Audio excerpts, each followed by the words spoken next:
versets 1, ils avaient mangé le fruit, mais le Seigneur les avait demandé, est-ce que vous avez mangé le fruit des larves dont vous avez mangé?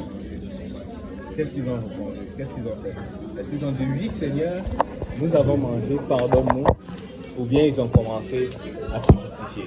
Ils ont commencé à se justifier. Et on avait vu en fait que là, ça c'est l'une des pires choses. Parce que lorsque tu te justifies, en fait tu es en train, la racine du mot justifier c'est juste. Tu es en train de dire, ben je suis innocent, ben c'est pas de ma faute. Donc l'homme, il a jeté la faute sur la femme et sur Dieu. La femme que tu as mise auprès de moi m'a donné de ce fruit, j'en ai mangé. Et le truc c'est ceci, c'est que s'ils avaient tout simplement demandé pardon à Dieu, l'histoire aurait été tout autre. Lorsque nous nous approchons de Dieu, ben apprenons à reconnaître nos torts. Et on avait vu qu'un mot qui va sauver souvent notre mariage, c'est pardon. Pardon, tout simplement. La réalité, c'est que nous aimons beaucoup nous justifier. Et ça, c'est vraiment pas bon. Nous devons apprendre à reconnaître nos torts et demander pardon. La Bible dit en fait que Jésus parlait aux pharisiens. Il dit, je ne suis pas venu appeler à la repentance les justes, mais les pécheurs. Parce que les pharisiens se disaient, mais comment ça ils mangent avec des gens de mauvaise vie? Comment ça ils mangent avec des publicains, ces gens-là? Et le Seigneur se tourne vers eux et dit, en fait, je ne suis pas venu pour les justes, mais les pécheurs. Il n'était pas en train de dire que les pharisiens étaient justes, parce que quelques temps après, il les traite de sépulcres blanchis. Il les traite vraiment d'hypocrites. Et là, ils font tout pour l'apparence, mais au fond, ils vivent dans le péché. Et il était en train de leur dire, tant aussi longtemps que vous reconnaissez que vous êtes juste, je ne peux rien faire pour vous. Mais dès le moment que vous allez reconnaître vos faiblesses, vous allez reconnaître vos erreurs, c'est là que je vais pouvoir mieux vous. Plus fort, hein, c'est ça. Et les scientifiques disent ceci, 90% des maladies sont résolues lorsqu'on réussit à détecter c'est quoi le problème. Si tu arrives en fait vers le médecin et qu'il te dit c'est quoi ton problème, tu dis ah tout va bien, et là jeudi prochain. Mais lorsque tu reconnais tes torts, lorsque tu reconnais le besoin, c'est là en fait que Dieu peut réellement t'aider. Mais tant aussi longtemps que tu ne reconnais pas, en réalité, Dieu ne pourra rien faire. C'est pour ça que lorsque... Il n'y a pas une vérification que le médecin fait. Oui, justement, il fait une vérification, mais pour qu'il puisse vérifier au bon endroit, il faudrait d'abord que tu lui dises les symptômes, que tu lui dises c'est quoi le problème, qu'est-ce qui t'amène là. Et en réalité, quand Jésus-Christ, on s'approchait vers lui, il demandait toujours qu'est-ce que tu veux que je fasse pour toi? Qu'est-ce que tu veux que je fasse pour toi? Seigneur, je suis aveugle. Seigneur, je n'entends pas. Même les légions, les démoniaques, il dit Seigneur, j'ai plusieurs démons sur moi. Parce qu'il voulait d'abord que les personnes reconnaissent c'est quoi le problème. Amen. Et on avait vu que la bonne façon de se repentir, c'est d'abord de reconnaître le problème, de confesser ses péchés à Dieu et ensuite de demander pardon. Et on va continuer, vu qu'ils ne se sont pas repentis, le jugement de Dieu est tombé sur eux. Et dans Genèse chapitre 3, on va voir un peu ces jugements-là. Ben, la femme aussi, elle a fait la même chose. Lorsque le Seigneur s'est tourné vers la femme, il dit pourquoi tu as fait cela? Elle a cherché un coupable. Oh, le serpent que tu as mis auprès de moi m'a donné de ce fruit et j'en ai mangé. Et là, le jugement de Dieu est tombé. Mais on va voir les 4 jugements. Le jugement sur le serpent, le jugement sur la terre, sur l'homme et sur la femme. Genèse chapitre 3, à partir du verset 14. 14. L'Éternel Dieu dit au serpent, puisque tu as fait cela, tu seras maudit entre tout le bétail et entre tous les animaux des champs. Tu marcheras sur ton ventre, et tu mangeras de la poussière tous les jours de ta vie. Je mettrai inimitié entre toi et la femme, entre ta postérité et sa postérité. Celle-ci t'écrasera la tête et tu lui blesseras le talon. Et c'est quoi le jugement sur le serpent? C'est qu'il va commencer à ramper. Il va commencer à pousser de son corps pour pouvoir avancer. Et quand tu regardes les serpents, si tu les tournes tu les couches sur le dos, en fait, certains serpents, on dirait qu'ils ont des points sur leur ventre. Comme s'il y avait des pattes qui l'ont été enlevées avant. Si tu couches le serpent, certaines catégories de serpents, tu vas voir, c'est comme s'ils avaient des pattes avant, qui l'ont été enlevées.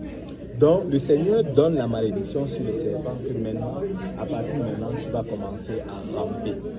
Et tu vas manger la poussière tous les jours de ta vie. Et ça, c'était une malédiction sur le serpent physique, mais également sur le serpent spirituel qui est le diable. La Bible l'appelle le serpent ancien.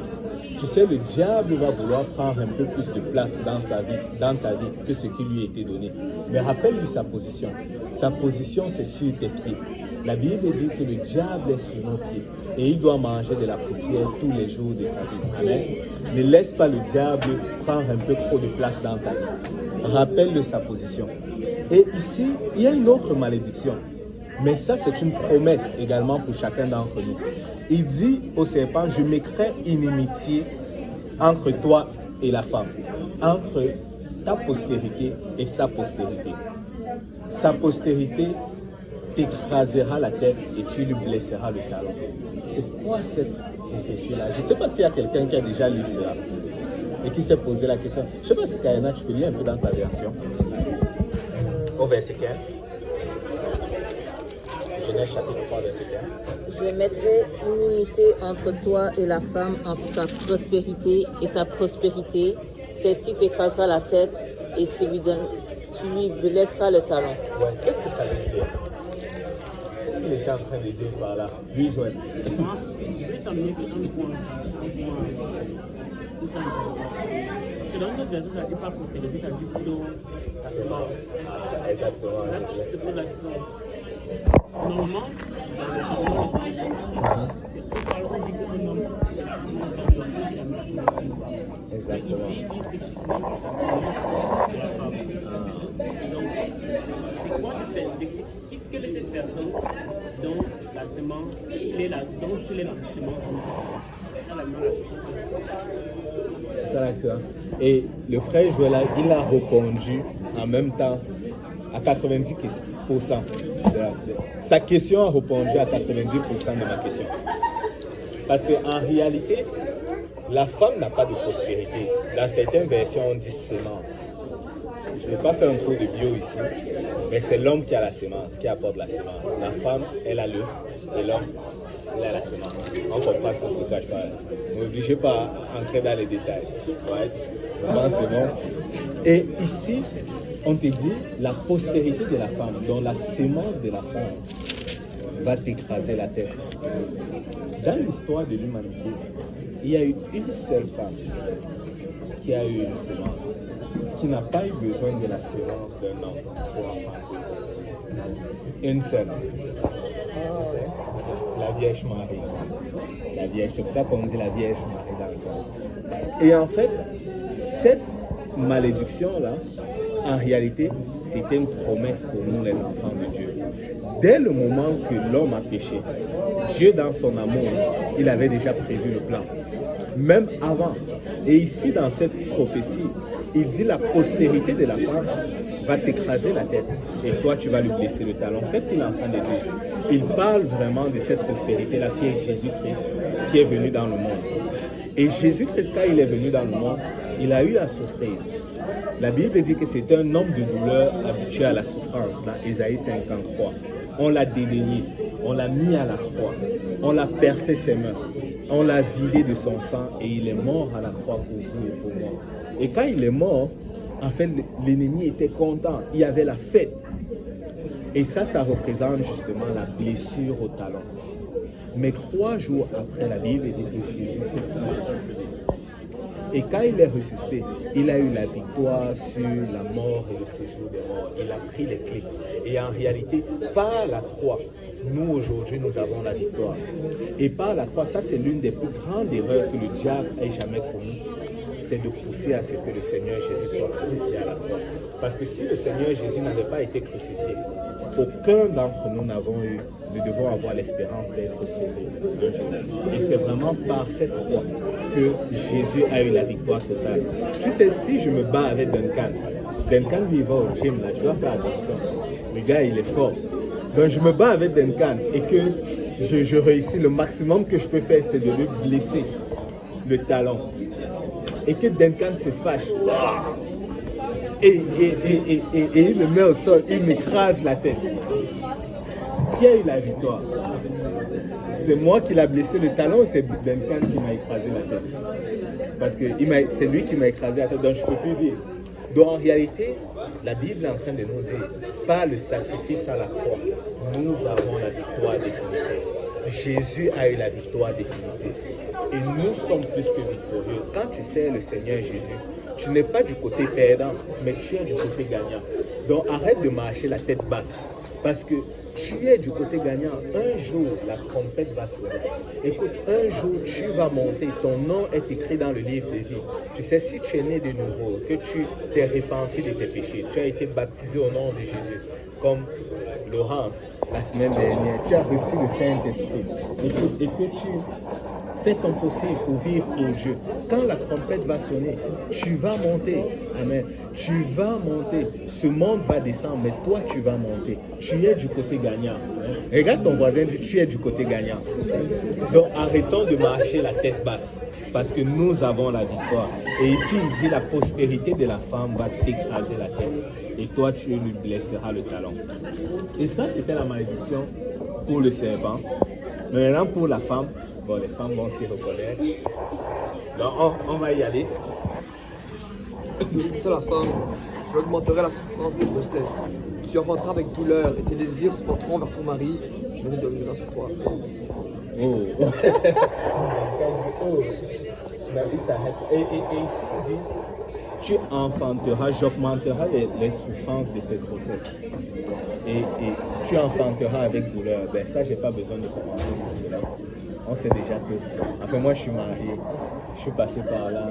J'ai vu ma femme enfanter. Donc, c'était pas facile. Donc, je peux dire que cette prophétie-là, cette malédiction, c'est vrai. Avant, la femme enfantait avec douleur. Mais les douleurs, c'était vraiment minime. Mais là, depuis la malédiction, les douleurs ont été accentuées. Et là, après ça, il dit ici, tes désirs se porteront vers ton mari. Est-ce que vous comprenez ce que ça veut dire?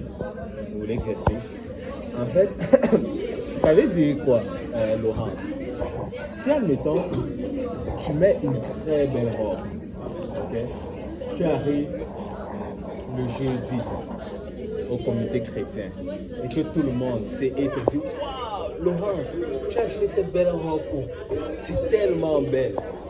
Waouh, tu reçois Chris Merlier comme non, Laurence. Il faudrait que tu me donnes le contact de là où tu l'as acheté. Sans passer par Rutina. Waouh, Laurence, ta robe est tellement magnifique. Et là, tu arrives à la maison, ton mari regarde la robe et dit, ah, chérie, j'aime pas trop la robe. C'est divine l'opinion de qui va compter les choses. C'est pas supposé une opinion. Hein?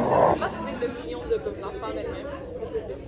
Ouais, mais tu sais, quand tu es marié, en réalité, tu vas très vite te rendre compte que l'opinion de ton mari aurait beaucoup d'impact.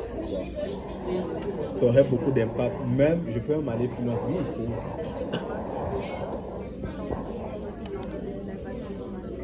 Ouais, ça marche les deux bons, mais un peu moins. Tu sais, comment t'expliquer?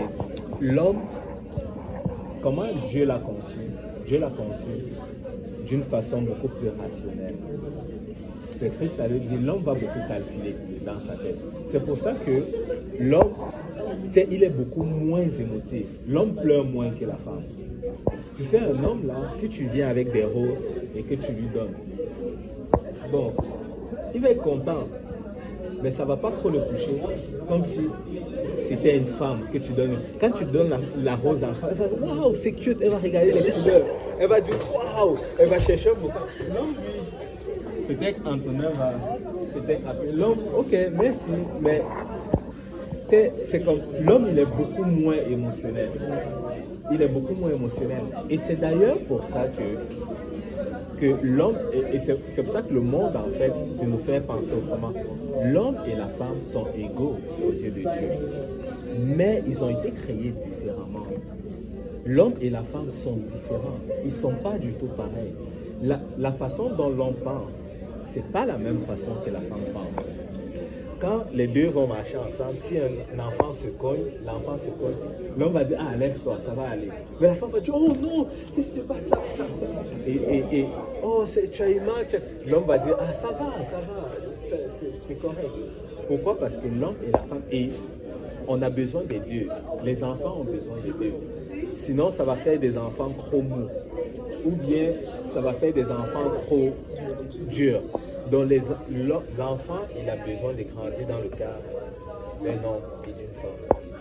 Et vraiment, c'est ça parce que l'homme et la femme ont été créés différemment. La femme, elle est plus sensible au toucher. C'est pour ça que la Bible dit, il n'est pas bon pour l'homme de toucher une femme, surtout si ce n'est pas ta femme. Quand on parle de toucher, c'est émotionnel. Si un homme, tu viens lui dire, tu es vraiment beau, frère Duncan. Lui, il va dire merci, mais bon, ça va pas trop lui dire quelque chose. Mais si tu dis à la femme, tu es très belle, tu es jolie, oh, wow, c'est que le soir, là, elle va aller se regarder dans le miroir. C'est vrai que, comment on m'a dit, à quel moment on m'a dit que j'étais belle, quand j'avais mis cette coupe de cheveux, je pense que ça va me faire. Mais l'homme, écoute, il ne va pas regarder dans le miroir quand il va rentrer, là. Si tu dis que tu es beau, là. Tu sais, ça résonne moi. Pourquoi? Parce que la femme, elle est sensible aux émotions. Et même aux sensibles toucher physique. Tu sais, la femme, là, si tu la touches d'une certaine façon, ça va toucher ses émotions. Ça va toucher ses émotions. Pourtant, l'homme, un peu moins. Tu vois? C'est pour ça, en fait, que l'homme, la Bible dit, en fait, que Dieu veut, en fait, que l'homme soit le dirigeant. Je vais vous dire pourquoi. Dans la maison. Et ça ne veut pas dire que l'homme est au-dessus de la femme.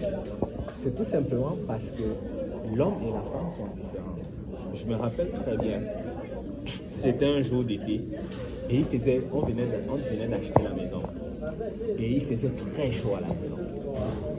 Et là, les gens, ils ont commencé à toquer. Ouais, on vous propose la clim, un format, vous allez payer, je pense que c'était 2,50 par mois. Et là, ma femme, il parlait à ma femme. Ma femme était comme, oui, c'est une bonne idée, on va signer $200 par mois et tout. Et là, gloire à Dieu, elle s'est d'abord dit, bon, avant de signer, je vais quand même parler à mon mari. Et là, elle m'a dit cela. Et elle était prête à signer. Pourquoi? Parce qu'il faisait chaud. Tu sais, ses émotions, c'était comme, moi, je veux régler ce problème de chaleur tout de suite. Là. Moi, je ne me sens pas bien dans cette maison avec cette chaleur accrue. Mais quand je suis venu, j'ai dit, attends, on va payer $200 pendant combien de temps? Il dit, ça va être rapide. Là, je suis comme, oh. Et après ça, j'ai dit, ok. Mais moi, si je ne veux pas payer, comment je vais payer votre thermopompes là? Parce que moi, ça ne me tente pas de payer $200 à vie. Combien ça coûte? Et là, il me disait 14 000 et peut-être plus tard. Ouais, ça fait peut-être 17 000 comme ça pour l'installation et tout. Là, je suis comme quoi? J'ai dit, attends, je vais réfléchir. Là, je suis allé, j'ai fait mes calculs, j'ai regardé sur Internet, j'ai vu qu'une thermopompe, c'est 2 000 $. Payer quelqu'un pour l'installer, je peux l'avoir à 500 $, donc 2 500. Là, je lui dis, tu vois, chérie, en fait, si la base de tes émotions, tu allais signer quelque chose de rapide. Pourtant, ça prenait d'abord de calculer. Et l'homme, il est beaucoup plus rationnel que la femme. Il va beaucoup plus calculer. Et c'est pour ça qu'il y a certaines décisions dans la maison que ça doit pas être pris avec les émotions. Et c'est pour ça. Il y a d'autres. Mais en fait, toutes les décisions d'ailleurs, ça doit être pris ensemble. Toujours en équipe, en parlant, parce que vous êtes un seul corps. Mais ce que je veux dire par là, c'est que l'homme doit être consulté. Et vraiment, c'est ça.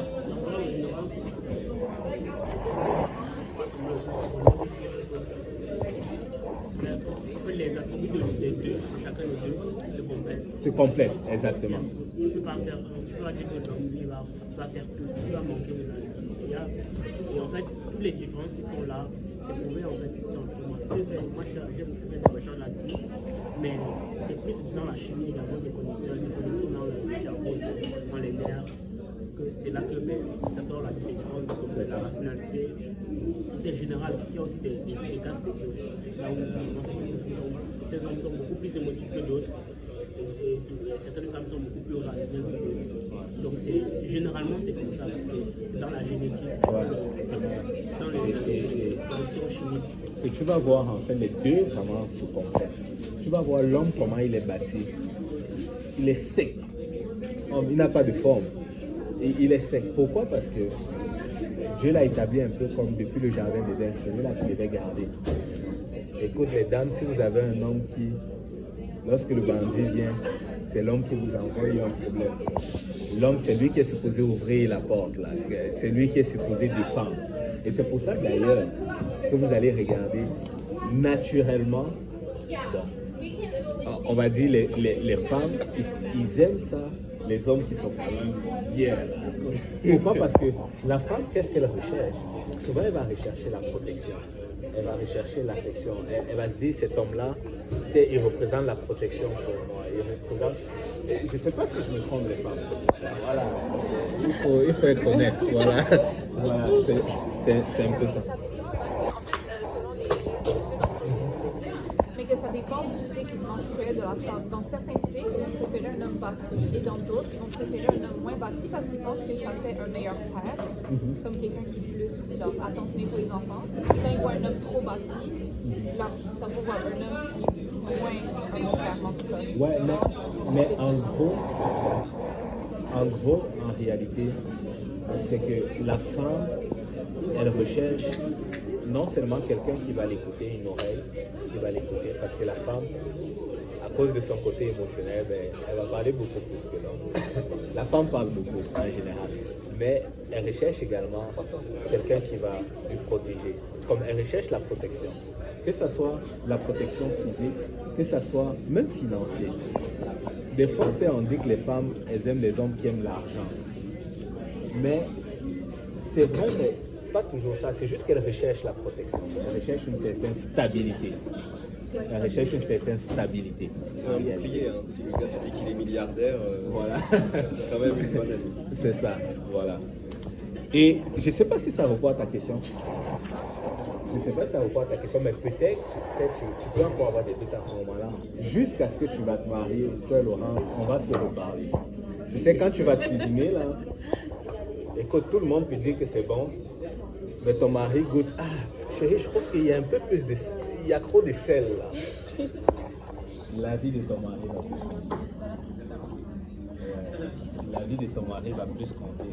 Que ça soit dans tout, tu vas remarquer, la vie de ton mari va plus compter. Parce que quand tu maries quelqu'un, c'est vraiment parce que tu l'aimes vraiment. Tu l'aimes pour ça, la personne est vraiment importante pour toi.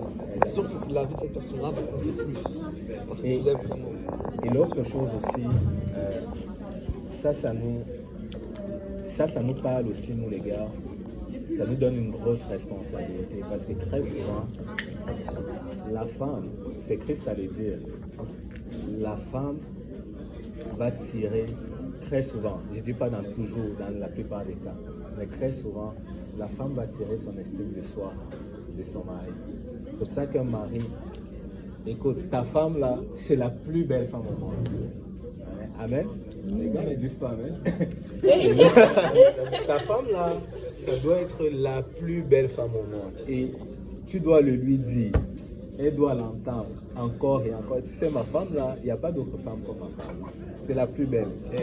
Sa nourriture là, ça goûte plus bon. Ça goûte plus bon que ma mère, que celle de ma mère. Alléluia. Alléluia. Et ta femme doit le savoir. Ta femme doit savoir que ta nourriture goûte le plus bon que moi. Je peux vous interrompre une petite seconde. Dans le fond, on a ouvert une crypto 451. Ils ont grâce fortement à venir. C'est la dernière journée. Donc, on fait des petits deals. Et on a du nouveau stock chaque jour. Donc, c'est pas juste vieux. Je suis désolée d'avoir été Non, c'est je ça. vous laisse un petit pamphlet. Je vous encourage à venir si vous voulez pas. Merci. Merci, ça fait plaisir. Et ta femme, tu dois l'encourager, tu dois lui donner des éloges. Amen. Et c'est vraiment très important. Ça va sauver votre mariage. C'est important.